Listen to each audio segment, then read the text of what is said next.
समस्त को नमस्कार।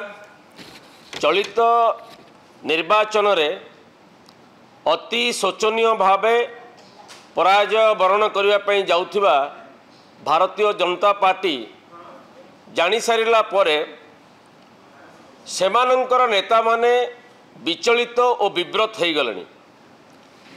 विचलित विव्रत होइकी अत्यंत निम्न स्तर विवृत्ति देबारे पछौ नाहंती।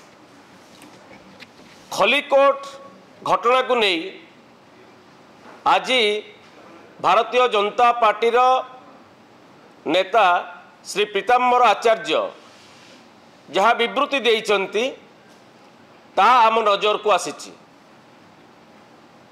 राजनीति रे गोटे स्तर थाए जो स्तर तलू किए जाते किंतु सी आज जो स्तर को जाइछंती पीताम्बर आचार्य आउ ताठू निम्न स्तर किछि नथिबो।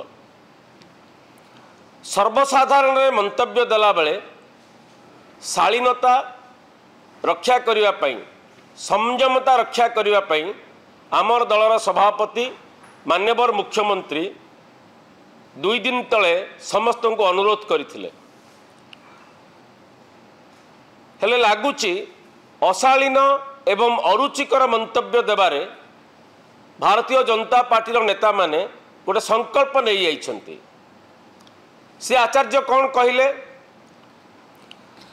खलिकोट उआस रे ए षड़यंत्र रचना करा जायतिला। खलिकोट राणी स्वर्गत सुज्ञानी कुमारी देव जी वर्तमान किछि दिन तले इहधाम त्याग करिसंती तांको विरुद्ध रे मध्य अत्यंत निम्न रुचिर मंतव्य देइचंती एवं तांकर उत्तराधिकारी सी ए षड़यंत्र रे सामिल बोली कहिसंती। खलिकोटवासी जानिचंती सुज्ञानी कुमारी देव को व्यक्तित्व कौन थिला। केवल खलिकोटवासी नुहंती सारा गंजाम जिले में आपड़ देखिए स्वर्गत सुज्ञानी कुमारी देव राणी साहेबा खलिकोट राणी साहेब के प्रति गोटे सम्मान अलग रकम सम्मान थिला अच्छी वर्तमान भी।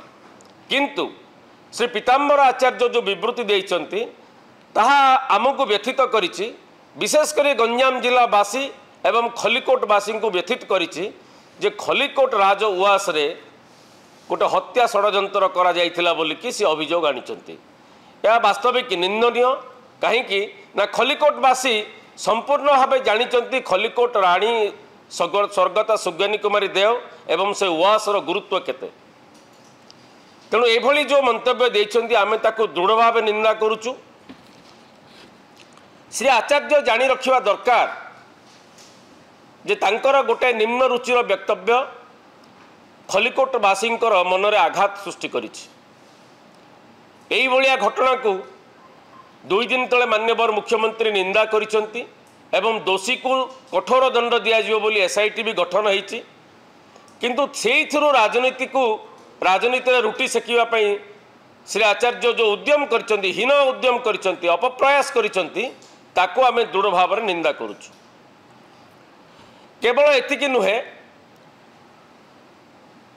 श्री आचार्यंकर वक्तव्य जना पड़ुची जेहेतु से जो द्वितीय चरण निर्वाचन आसंता काली अच्छी ताकू प्रभावित करने पाई जदिओ सी एभलिया गोटे हीन उद्यम करिसंती खलिकोटवासी यार उचित जवाब देवे आसंता काली एवं केबे हेले सुज्ञानी कुमारी देव को प्रति कौन सी अपमान सूचक वक्तव्य ग्रहणीय हेब नहीं सेमानक पई एवं एथिरु क्षांत रहिबे अंतत पक्षे भारतीय जनता पार्टी नेता माने जे एई भलिया व्यक्तित्व को कौन सी राजनीति विवाद भितर को आनंतुनी।